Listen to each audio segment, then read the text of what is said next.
First, let me thank Madam Chandana Khan for inviting me to this function. I feel very happy because I am a person who has seen both the public and the private portions of the industry. When I was in the government and as an IAS officer, I worked with Kerala along with Mr. Anand Kumar.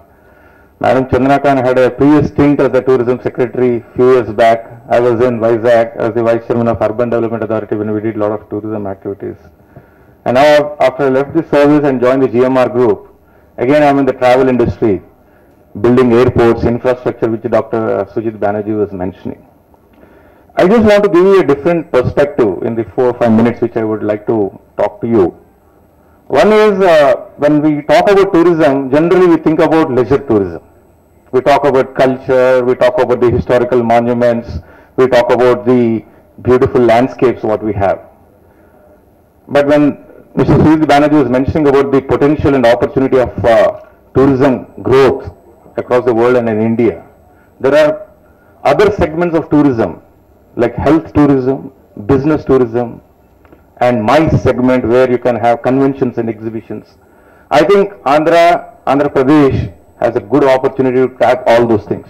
I feel that two aspects of tourism is very, very important to exploit that potential. One is how to generate the tourism potential. So how to do it, and then once you have the potential, what to do to sustain it. So these are the two aspects where both the public and the private partners have to work together. When you come to how to do or how to generate the tourism traffic, basically as I was mentioning, the world has changed, a lot of travel is happening. Very recently I was in Cannes to attend a travel mart, something similar like this. It's a very small city in the coast of Mediterranean in France. But people go there only for exhibitions and meetings and maybe some celebrity marriages. So what are we doing to exploit this potential? We have an HICC. In fact, AP government has been very proactive in bringing these world international conventions. But I would request the government saying that there is a huge potential for exhibitions as well. We have done a research. Global exhibitions are not coming to India because of lack of infrastructure. We have Dubai, Shanghai, Guangzhou, and if you take all the European cities like Hanover, Hamburg, large-scale international global exhibitions happen in these messes or the exhibition centers, where delegates from all over the world fly into that place. So in Hyderabad, apart from the large convention facility what we have, what I would suggest is we should have a large exhibition center, global exhibition center, where we can attract the global exhibitions. Especially when Government of India is giving focus on manufacturing sector. You know, all of you know that there's a new policy of Government of India for national manufacturing zones. So these global exhibitions need not be at the centers where the demand is there or where the actual transaction happens. This is basically for the B2B people to meet and then make them come to Hyderabad. So we in Hyderabad, we are developing, along with the airport, we are trying to develop an ecosystem around the airport wherein exhibition component would be one. Very recently I was talking to the Chief Secretary. He was very buoyant about how do we bring big box retail into Hyderabad. You have the Mall of America in Minneapolis. People just go to Mall of America just to spend a day or two in the big mall. There is a Blue Water just outside London, where again people go there.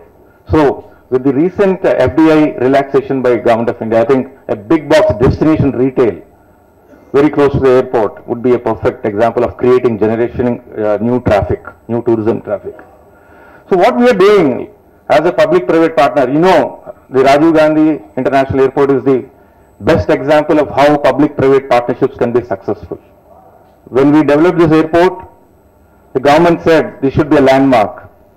We did a lot of research, global benchmarking, and you all know this is one of the finest experiences what we gave at the airport. In fact, Madam Chandana Khan and I was there in Delhi, and Mr. Anand Kumar also was there where the tourism awards were given. The tourism secretary was saying Kishore, once we enter the airport campus, the different experience what you get is what attracts people. The other aspect, so apart from generating the traffic, the other aspect is how do we sustain or exploit the potential what we have. So this is where the end-to-end value chain should be addressed. How do we create awareness, marketing, communication, branding of the destination, and also certain facilitating enabling roles by the public partner to enable the private partners to deliver. I have been in Kerala government where we worked with Kerala tourism is well known. There we are really at each district we have the district tourism promotion council where the collector plays a major role in creating this enabling environment. So government need not do it but enable the environment. Few of the things Dr. Sujit Banerjee has already mentioned. One is the hospitality industry is really bleeding now. If you take any hotel in the country, it is making losses. So what can we do to improve the hospitality industry? Can we give them some tax holidays? Can we give them some exemptions of property tax, etc., which they can reduce their room rentals and hence generate more traffic?